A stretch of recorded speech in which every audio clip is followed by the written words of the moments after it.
How's this volume? James, can you hear that in the back? Okay, great. That's good then. Um, well, the mic mics to the video, so we want everybody to be able to use it. And then also we'll do the same if there's anybody in the audience. We'll make sure that folks at home can hear. I can help hold the mic up for them.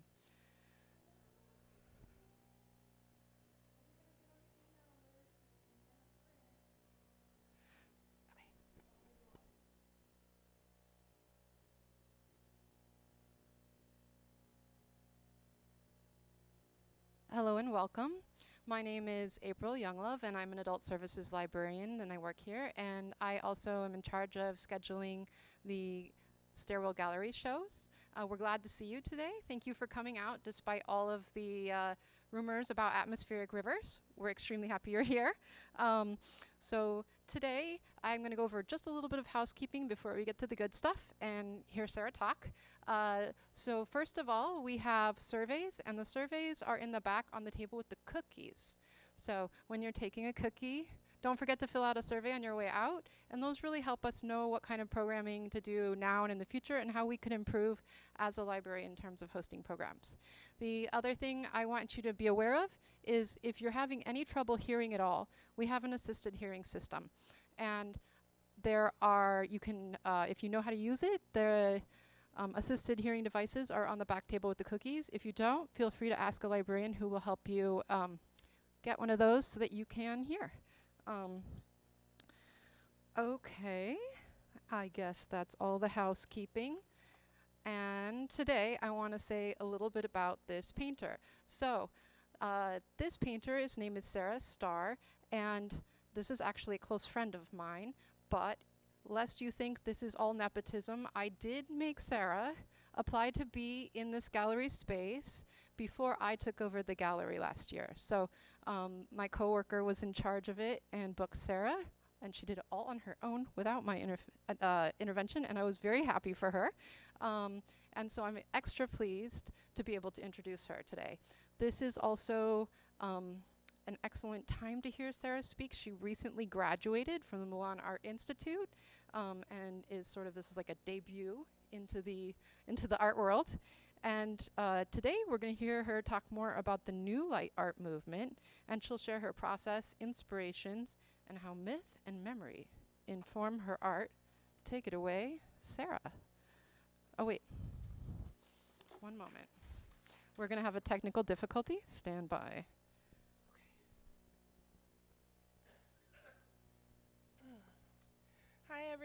Hi everyone. We're just getting the computer hooked up to show my slideshow. But in the meantime, great. Okay. So I'm going to talk today a little bit about the new light movement. And that's a pretty new art movement, kind of came into fruition in the 2010s when Milan started her art school, the Milan Art Institute. And here we go.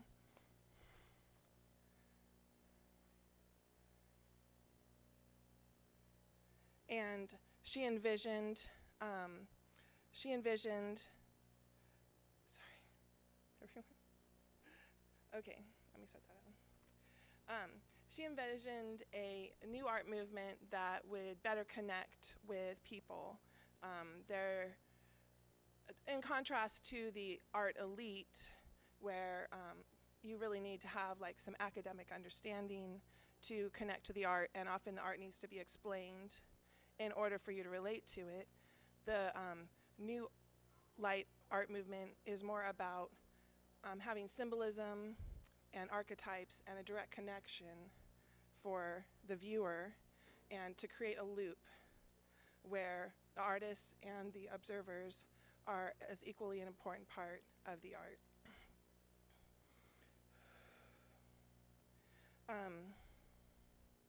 So it philosophically contrasts with previous art movements in the sense that it's fostering and inspiring healing, growth, and connection. connection is fostered through the art with themes, sophisticated use of color, and excellence of and mastery of art. Hi, Dad. To quote Milan, she says, "Paint the other side of your pain." And so this is about showing healing through your art process. It's a way of expressing what you've been through by showing how you have or hope to grow from it. This is a really different way, I think, of thinking about dealing with your suffering with art. And it's not, in a sense, any way to put down other ways of using art, but it's just a characteristic of this art movement.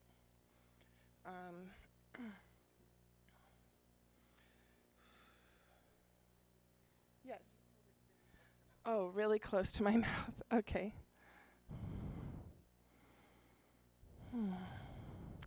So I'm going to use this painting of mine as an example of one of the things about the new art light movement that's a little bit different than a lot of other art movements is there's a lot of animal imagery.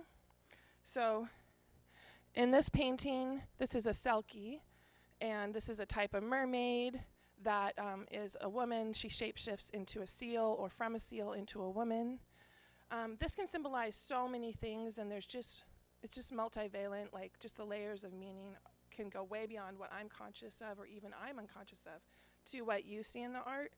But for me, it's about how this figure, she is contemplating the health of humanity and of nature, and it's prophesizing my hope for a future where we live in more harmony with nature, and that empowers us all, because I believe that the more that we fulfill this destiny, it will be fulfilling for all of us and not any sort of sacrifice. It will really be growth.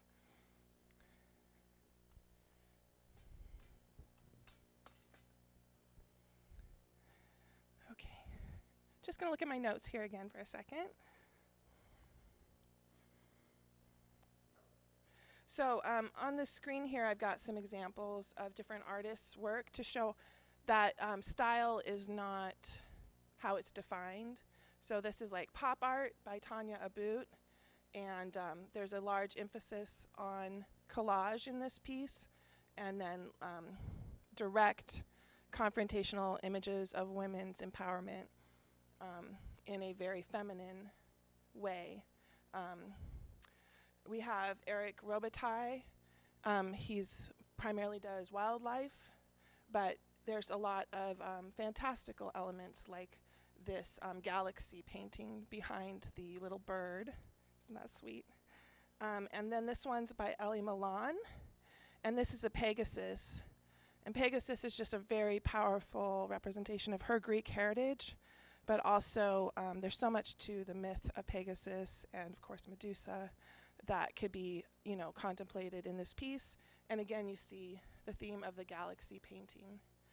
This is Dimitra Milan, her daughter, and her daughter started as a professional artist as a young teenager. She started kind of, at type of farmer's market or street fair, and she's quite a prodigy now in her mid-20s. She's a powerful force, and she has this distinct, also about nature and spirituality with the animals and the women kind of in profile that she does quite often, and this double exposure to, and this is where the term abstract realism has been used to describe her and a lot of the art from this movement, because of how so many different styles are combined. I've been told, I can't tell you how many times, by people from the more traditional elite art movements and contemporary art movements, that you can't mix styles. And it's told to me in a very kind of aggressive, patronizing way. But that is one of the things that's a hallmark of the New Light art movement, is a comfort with mixing styles. And it can be done poorly, but you just keep at it and iterating and trying over until it starts to work. You know, I actually wasn't planning to tell the story, but I've been trying to work my collage into different, with natural elements, with impressionism, with bright colors. I've been trying to work on this, and one of my dear friends, and I love her, but she came up to me, she said, "Sarah, I just don't get it. What are you doing with this collage?" And I was like, "I know, it's not working yet. I don't know, I gotta keep trying." And so then, I don't know, about 6 months later, she's my biggest fan. She loves my work, and I'm still using the collage, and I'm still using the impressionism and all those things, but I refined how I approached it. I started to be much more intentional with the collage pieces and use symbology that's important to me, but also will connect with others. Roses, stars, the animals. Often, I don't think you can see it in the projection, but often if you look in the animal, sometimes there'll be a little collaged piece that is another depiction of the animal. So there's a way in which it becomes more than just, it's a realistic, somewhat realistic representation of the animal, but it's also symbolic, and so it has this depth. So let's see. I think now is just for any, I'll say one more thing about the art school connected, that's kind of related to the new light art movement, the Milan Art Institute. They teach a unique advanced form of color theory with color temperature, and it's something that's pretty characteristic of art from this movement, that the colors, especially the oil paint, is used in a particular way to create more movement, and that's by using color temperatures that have to do with the pigment itself, not just where the color would be placed. Oh, that's blue. Oh, that's yellow. But the pigments themselves, some yellows are warmer and come forward more, and some yellows are cooler and they retreat. If you take two colors that are cooler and mix them together to make a warm color, like you take a cool red, a rosy red, and a cool yellow, like a lemon yellow pigment, and you mix them together and make an orange, that orange will be cooler and will also recede more. So, I mean, that's a real shorthand, and if you're not into color theory, don't worry about it. But it is notable in the work from this school. Okay, I think we're gonna maybe do a few questions before I move on to more about my own art. Does anyone have any questions about the art movement?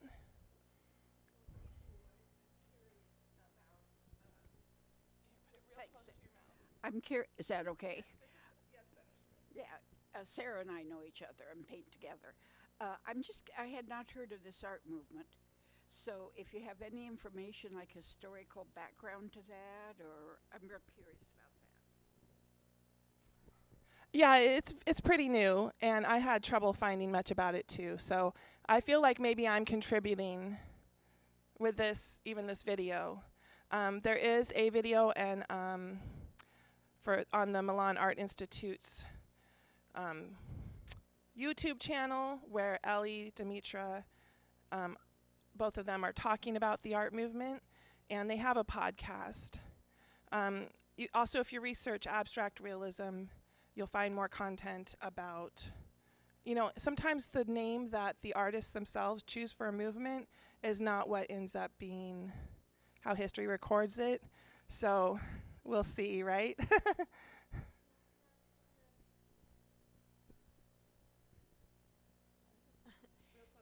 Okay. From the Ellie, she was explaining this new movement, and a collector in our gallery was actually asking her, what is this style? And I thought they came up with that, that Ellie Milan came up with the abstract realism. She thought that the gallery had just come up with it to describe Dimitra's art, but then she found out that it was already being used. And Eric Robitaille is an example was not originally connected with the Milans, but now that they have their own gallery, he is shown there. Any other questions? Oh, coming. Hey, Sarah, so are there any animals that you haven't seen or you think should be brought into the new light movement that are waiting to be seen? You're waiting to do something like that? You know, the funniest thing, just right when you said that, I don't know why this popped into my mind, but possums. It's a strange idea, but I think you can make any animal beautiful and learn lessons from any animals. So, you know, it's one of those things I've learned to trust. One of the things about this art movement that's special is that it's very spiritual in a non-denominational way, you know, not religious, but I really trust those sparks. And there's this idea that you can hear from Elizabeth,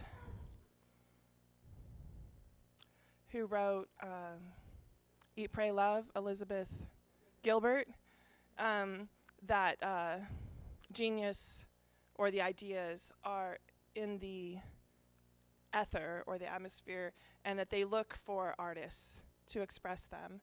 And even if you yourself don't end up expressing the idea will get impatient and will go find other artists. And she has a lovely TED Talk about this, Elizabeth Gilbert, called Big Magic. And she ended up writing a book about it, but you can watch the TED Talk. Oh, yeah. Read the book, it's a library, good point. This isn't about the movement, but could you tell us a little bit about that painting? What's the medium that you used on that? Well, this is a good segue into talking about my inspiration and my process. So I think we'll talk about that now. So first of all, this painting is about selkies, and they are from Irish and Scottish and Celtic mythology. They are seals, and they shape-shift into women by taking off their seal coat. So they just kind of leave this jacket lying around while they're walking around on shore.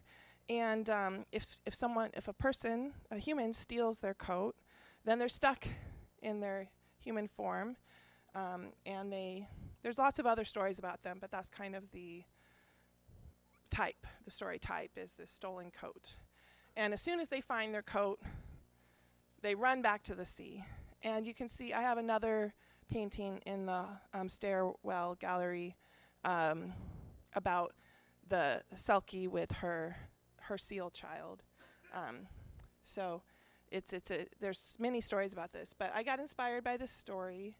And so I began this painting by just laying down collage and inks and new mediums I wanted to try, things you may never even heard of, glass beads suspended in acrylic medium gels, and fiber paste, just things you may never have even heard of.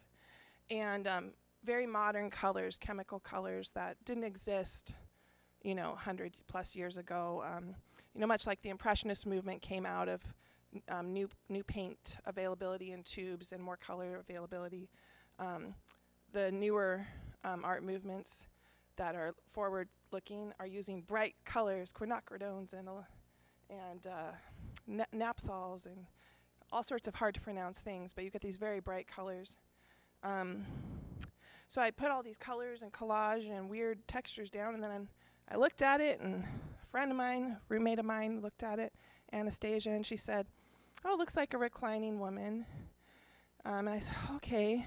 And so I thought about it for a while and thought of the selkie, and I started looking for pictures of women in the water, kind of laid out like this, And I found a photograph of a woman just kind of swimming and leaning on a rock, and I found many photos of seals, concept sketches for role-playing games of selkie mermaid tails, and I looked through my astronomy book, for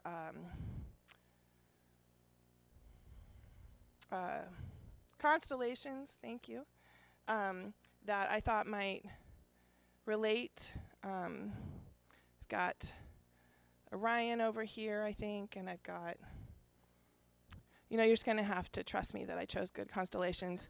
I'm currently, my brain's a little hot right now, so, but, the one with the tail, the water, the Capricorn. Capricorn's got to be in here, and in any case, I use the whatever else is in the sky at the same time, a certain time of year, and that doesn't usually stay in my brain. It's part of the research process. But, people who know constellations can usually pick them out better than I can. And then I worked on top of that, and I changed the colors. I don't know if this woman in the photo had red hair, I can't recall. But I give them my own, they're really inspiration, but they give me some reference. And so that's how I put this one together. And so some of the very interesting textures you see are those glass beads.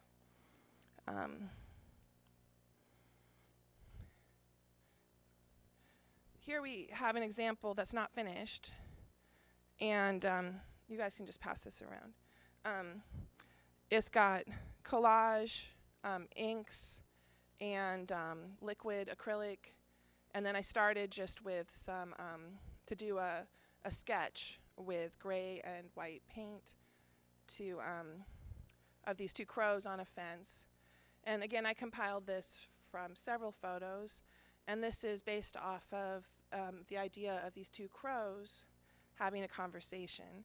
And this is common in folk songs from Scotland, England, Ireland, France, to have these crows, or twa corbies, discussing the fate of humanity in quite interesting ways. So I found some kind of different photos. I have a friend who takes a lot of wildlife photos. I kind of get these together, and I put together a picture. And so the meanings will evolve, but this one is another one that's about how we can empower ourselves by working on, the health of ourselves and nature. And I will then start using, I'll put a little more collage and a little bit more kind of fiddle around with it, and then I'll use oil paint to really give it the glow that you'd see in the pictures that are in the hallway and in this picture. A lot of my pictures I do while I'm traveling, so that I then am curious about the folklore of the place that I'm traveling to. So this one, I was going to Italy on an art retreat, and so I researched the fairy tales of Italy, and I learned of this one called the Three Citrons, or Three Oranges. And the short version of the story is a prince is looking for a wife because his parents told him he had to, and he he gets these three oranges, and in one of them he's going to receive a fairy wife. And it really fascinates me, stories of women being created as adults. They're born as adults. And this is something you see a lot in mythology and science fiction. An example you see in science fiction is clones that are kind of hatched as grown women. Or like they're saved from some kind of, like the Borg, and they suddenly become humanized. But they're full-grown women. And, this has fascinated me since I read Paradise Lost in university, and Eve is just, taken out. She's a grown woman, invented, and she has to confront herself, and who is she? And so I'm always quite interested by these. And so this woman is contemplating her identity and who and what she is. And I think there's something deeper to that I'm still working out about how we kind of create our identities all the time. But that's something I'm still exploring, and I think, viewers will help me learn from it too. And this one has tons of collage. I like to use my typewriter. Very inspired by Taylor Swift. I'm very inspired by Japanese art with the very pink cheeks. and obviously by Van Gogh and Monet. Let's see.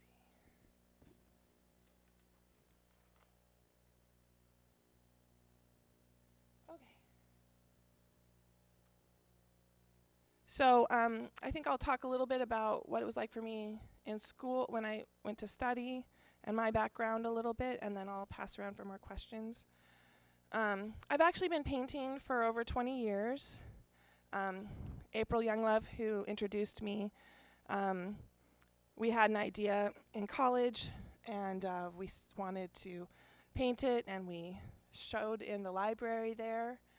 And I studied traditional religious iconography forms with gold leaf, and those are very flat and formulaic. And I did that for a very, very long time, but I don't know, about 5-6 years ago, I wanted to start to, I sought it out at other times, but I really, really decided I wanted to get form and, you know, more uniqueness and not just these flat, cartoonish shapes. And so I started studying on my own, but I was struggling to really figure out how to put it all together and create my own style.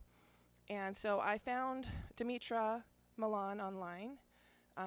She was teaching a YouTube video, and the timing was just magical, because just then, a few weeks later, a mentorship directly under her was open, and I could study directly with her. And so this is much more affordable to go through an online art school instead of going to a university, and also a lot more personalized and more focus on business education for the artist. Certain programs have more of that focus. And so I wanted to study with her because she made it online, and she really has a unique style. And so I had the pleasure of being mentored by her for over a year. And I still go to Florida sometimes to take particular courses with her. I'm going in January to learn advanced portraiture and learning how to paint on metal. And it was just unexpected is how much the process of finding my art style had to do with me healing my own struggles emotionally, and also seeking out ways that I could help my body so I can paint long enough. Painting is a little bit of an endurance sport, and you need to be able, you know, if you want to do more than just a few paintings here and there, you need to get good posture and have all the right ergonomic setup. And so it was an incredible journey for me, and I'm sure that a lot of people here do know me, and I hope that you see how much I've grown, because thank you. It was, I came into this, you know, out of some pretty difficult times. You know, I'd really been hurt by a religious group I'd been a part of. I'd been, you know, struggling with getting on with people even in my own family. And, you know, through art, and really seeking my own art, I feel like a much more whole person.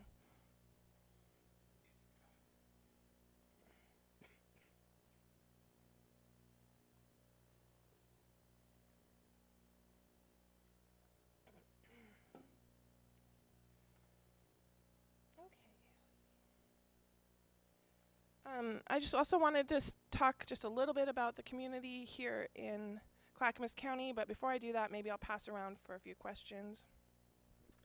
Anyone have any questions about my art process or any of the pictures you saw in the hall? So you didn't choose one that was a woman?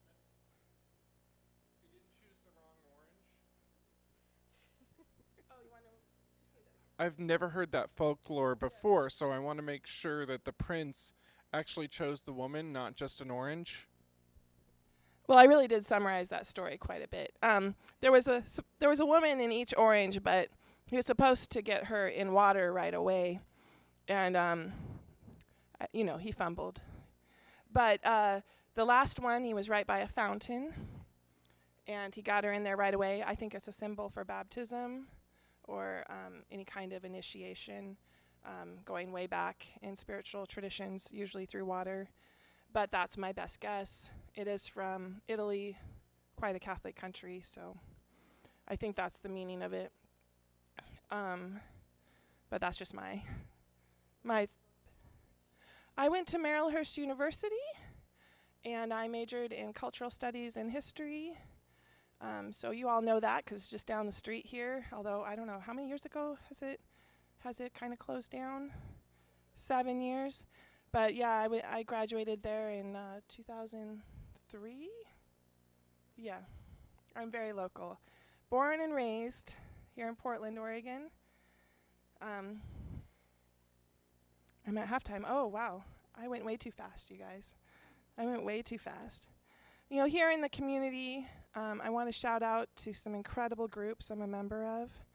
I'm a member of the Brush and Palette Art Association. It's a private group, a private club that meets regularly, and we paint together. It's a really special group, and they've just been so supportive of me finding my style and to be with a group of people, you know, some who are professionals, to help guide me, give me suggestions has been incredible. Got some friends here in the audience from that group. Sunny's here. Hi, Sunny.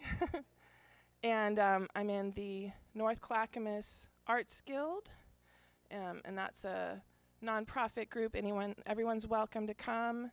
It meets the second Tuesday of every month at Saving Grace Church on Webster in Milwaukee.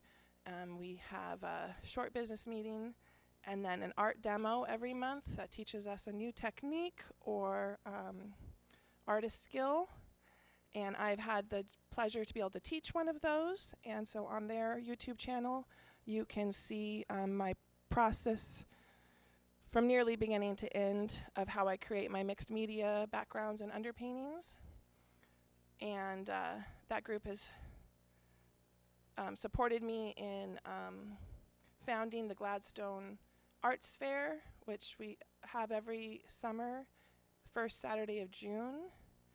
And members of the guild and community members have booths to sell art, teach art lessons, kids activities, photo opportunities, and just get art out there in Clackamas County and in Gladstone.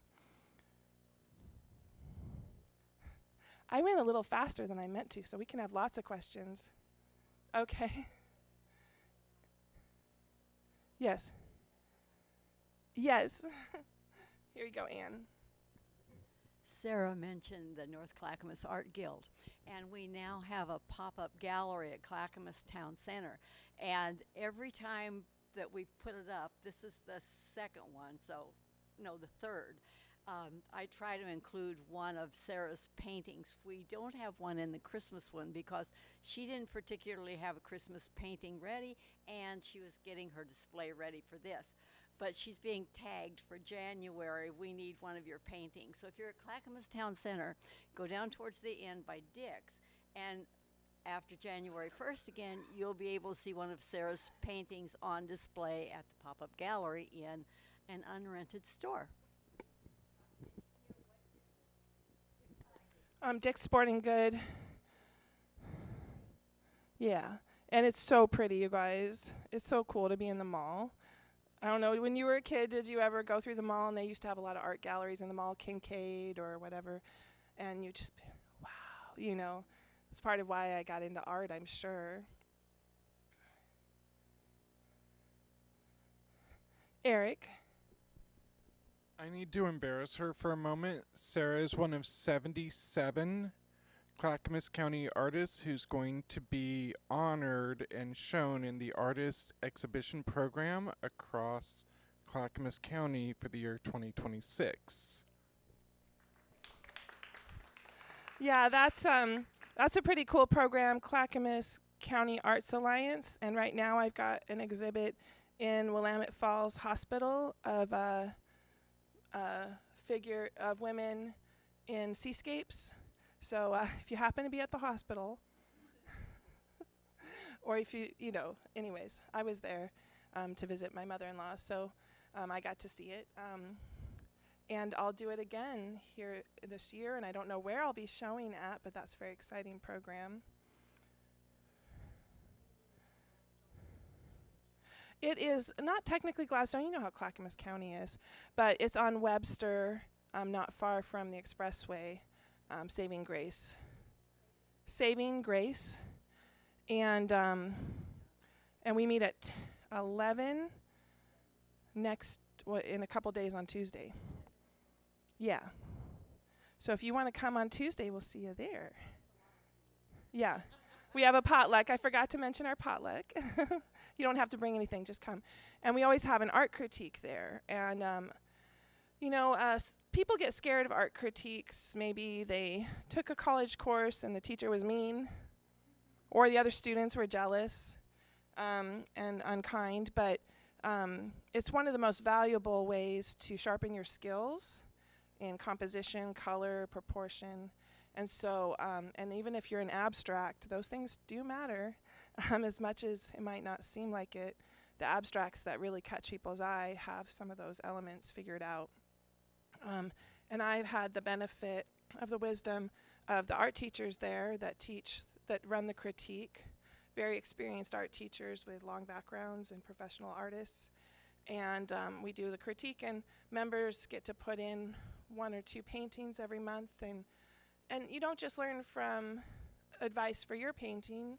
You can listen, and you'll learn from advice on other folks' paintings. You go, oh, I've run into that problem, or I've got a painting that looks kind of like that. And you ended up, everyone improves together in that way. And it's remarkable to see. And we also, the Peanut Gallery also speaks up, and so it's not just the teacher. The rest of us share the occasional tip, and so it's a really useful group, the North Clackamas Arts Guild. And you can find us at ncartsguild.org, ncartsguild.org. Trying to see if there's anything I didn't cover. I thought this was going to be too long, but I talk kind of fast. Yes, Michelle? I'm curious about, you've mentioned your travels and going to different areas. Do you have another area you're wanting to travel and explore their folklore? I recently went to Bali, and that was a pretty intense experience, and it's pretty hard to learn about the folklore of a country whose language is not European language. I learned a little bit about the folklore there, and I was in Greece, and that's easy to learn about. But I would really like to go into Brittany, which is part of France, and I'd like to go to the Isle of Man, which is very kind of mysterious. They kind of keep themselves to themselves, but I know there's some pretty cool folklore there. Yeah, and Michelle reminds me, I'm involved in a lot of groups, but for those watching, this is all I do. So I don't work like a job and raise children and then try to go to a group. This is my job. So going to these groups is part of my work. So I'm involved with Fans Only, which is this really special emerging artist group in Portland. It's on 11th and Salmon. They're open on most first Thursdays. Do you think we're going to do January? Probably starting in February. We'll see. You can follow them on Instagram. And is it Fans Only PDX? Fans Only Studio. And cheeky name, right? It is very out there art, so, parental advisory recommended. I really, really enjoy the freedom of that kind of space to explore really out there ideas. I've got some pretty weird ideas I want to try. We're in Portland area, so weird is a complimentary term for those who don't like it. We like it here.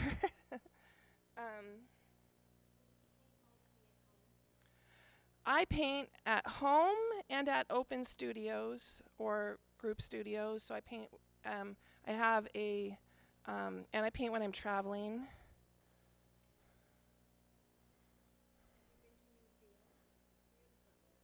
No, but I'd love to go. Wow, that would be incredible.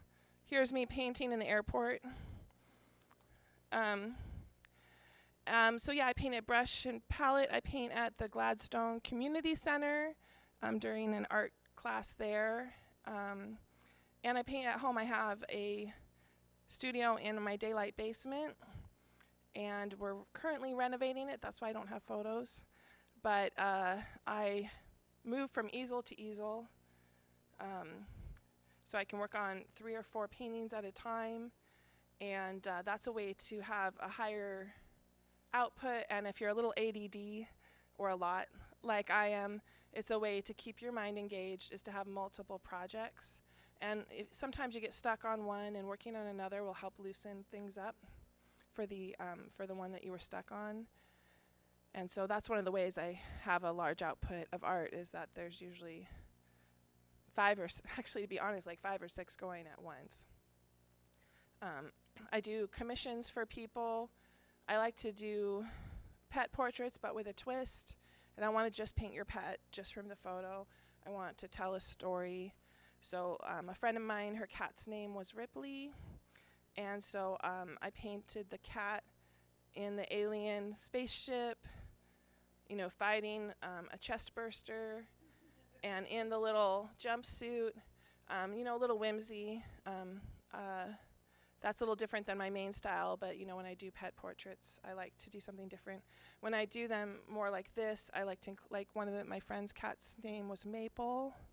And so when I'm doing the collage elements, I included things about maple and fall, autumn, you know, maybe a verse about, because her pet had passed away, a comforting verse, or poetry line in there.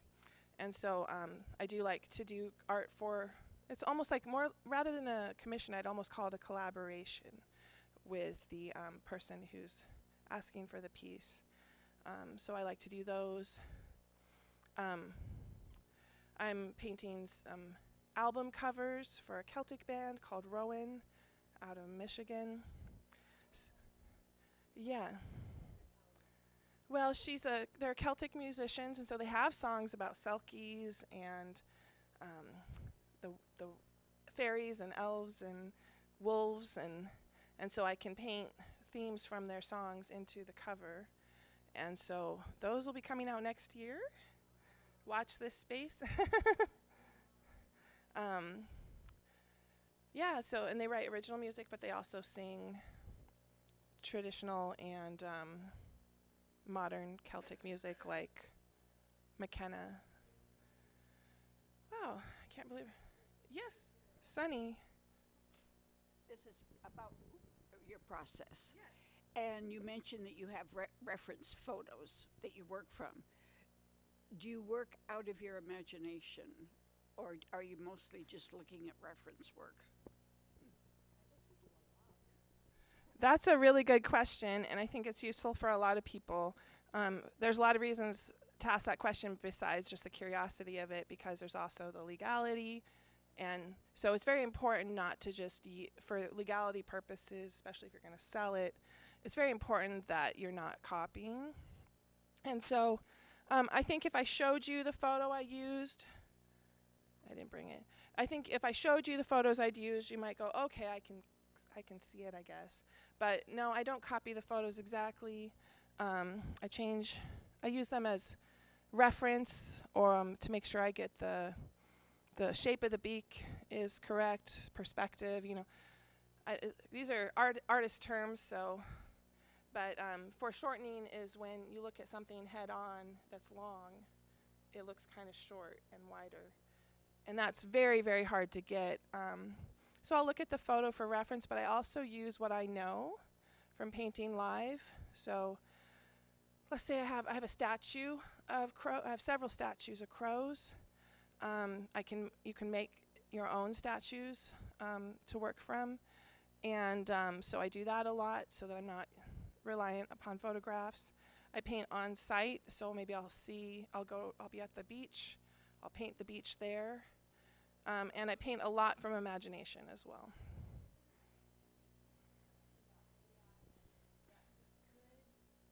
We could use those images. I'm not sure how that really. This is something I forgot, that's in my talk that I forgot to talk about. One of the things that's unique about, I don't know it's unique, but it's a hallmark of the New Light art movement, is the use of digital resources for putting together our references or our sources. And so, I wouldn't say that everybody uses AI. It's a very controversial topic. But I was saying more generally that New Light movement artists will use mood boards like Pinterest they will look online, website. There's lots of people very happy to share their photos for use by artists, and they volunteer that in Facebook. There's a type of alternative to copyright called Creative Commons, and Wiki Commons would be the most well-known of that. So there's a lot of ways in which people can use material that is outside of copyright, things that are older than the copyright expires at a certain point, Library of Congress photos. And we'll see how long this lasts. Look at the date when you watch this video, but currently images created with AI are considered not bound by copyright.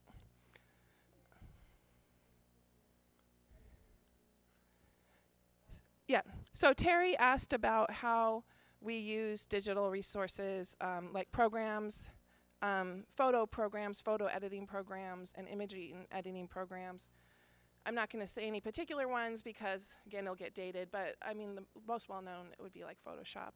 But we do you can get free ones for your phone. There's websites that do it. You don't even need an app. So we make these digital collages. But in contrast to traditional collage, which is opaque, that means you can't see through it, you can use the elements of digital design to make images transparent in different ways with different levels of contrast and exposure to layer them. And this can help you make a completely unique digital collage that you can then use as a reference for your art. Some artists, once they've created that, they're fairly faithful to that collage, but Ellie Milan, she might use 20 photos to make her digital collage, and it would not be recognizable to a single photo at any point or AI resource. I would be incredibly cautious using AI because often the anatomy will be incorrect and not in an obvious way, especially with animals and things. You might not catch it. You might not, but someone who knows will see it in your art, and especially with how controversial it is, you might not want that to be the most noticeable thing about your piece. We're trying to connect people, not put up walls, right? Yes, Christiane. Is there a project or piece that you're working on now or about to work on that you're really excited about? Oh my gosh, yes. And I'm also super nervous about it, but I think I've run into a few issues with it. I want to paint a story called The Fairy Midwife. And so it's a story about a human woman who is brought to fairyland to help deliver a fairy child. And my buddy and I got together, did a photo shoot with a baby doll, CPR baby, and I got a big canvas and I put it up on there, and then I got really intimidated. So I've got to keep working on it before too long. We'll see how that goes. I'm also really interested. Well, I created the source with photography. So I posed as the human woman, my friend posed as the fairy woman, and we had a doll for the fairy baby. Boy, I'm really intimidated by my own idea. But as we spoke about, these kind of come through the ether. But I think it's also because I need to let some certain thoughts about it simmer for myself. And also, again, I was talking about proportion. Babies look a lot different than newborns, and I didn't think about that. Let's see. So but now that I've said it, I have to hurry up and do it, because this is being streamed live.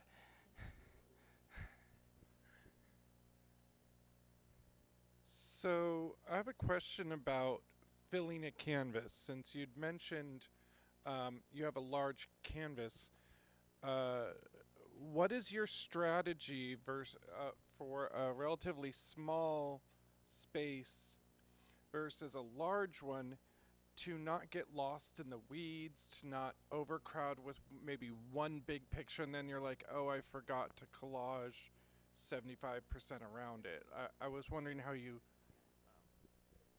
Well, yeah, for big canvases, you probably want to start with bigger materials.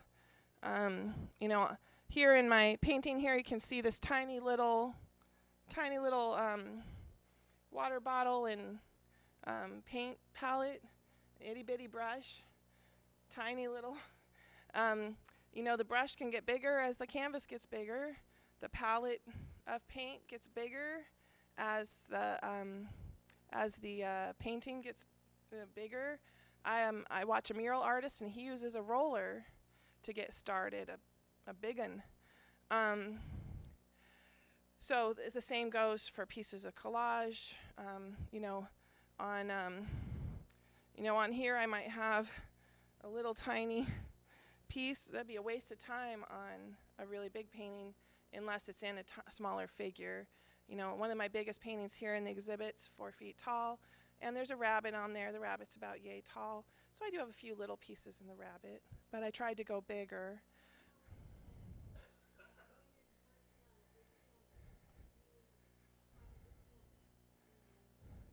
So Terry's asking how I get my drawing onto the canvas when it's larger. You know, my teacher for my... You know, in the school, they have us do it by hand, free form, until we're halfway through, kind of midterms. And then we're allowed for our portfolio portion, the last 6 months, to use techniques like projectors, like this. And so when I did it, the 6 months before, when I wasn't allowed to use a projector, I did find the center and kind of measured proportions with, oh gosh.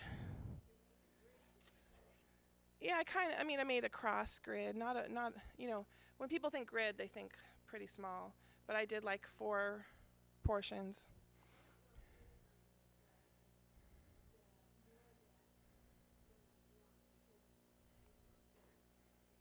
Mm-hmm.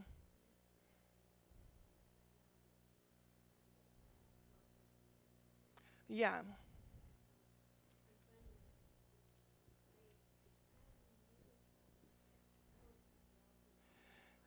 So Terry's also in the same program as I am, and she's saying that she's finding she's having more confidence the more she's practiced, but that horses are quite the challenge. So because I've graduated now, the idea, there's another, we're bringing out the best controversies in art. What are we on time? Okay, I'll finish this question and then I'll close off with a little outro. So there's another controversy in art is tracing cheating. And so one of the points that is if you're trying to learn to draw, tracing will only help you so much. And so at a certain point, you take the training wheels off. Then, once you're feeling competent and strong in your drawing, you might find there's certain times where, hey, it's large, or it's a commission, and you've got a tight timeline, and you're trying to make it look exactly like Larry Wilder and not like anybody else, that you might project or trace.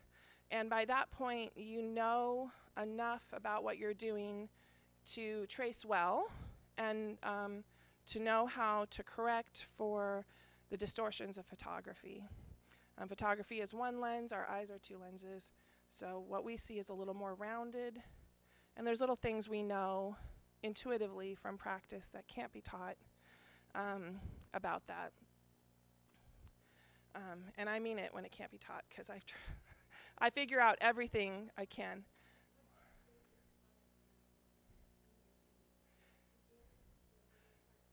This is a great question to finish us out with. What's my favorite part of the painting process, the beginning, end, or middle? And my favorite part is the beginning, and that has been a problem for me. And one of the biggest benefits of the program for me was figuring out how to solve that problem.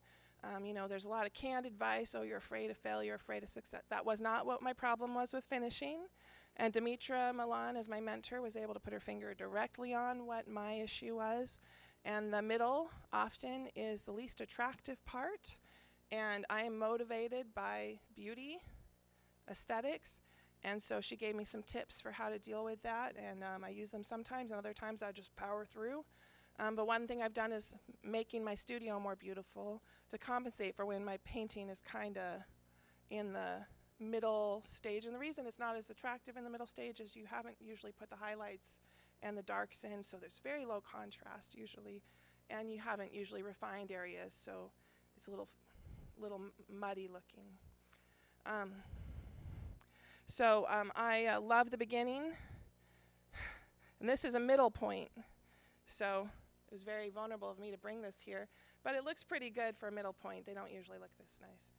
I just want to let everyone here know that if you, I think we'll cut off the recording, but if you can sign up for the email list, I'm going to roll a dice and give away a couple of these prints and a couple of magazines here that my brother and I are featured in, and other local artists.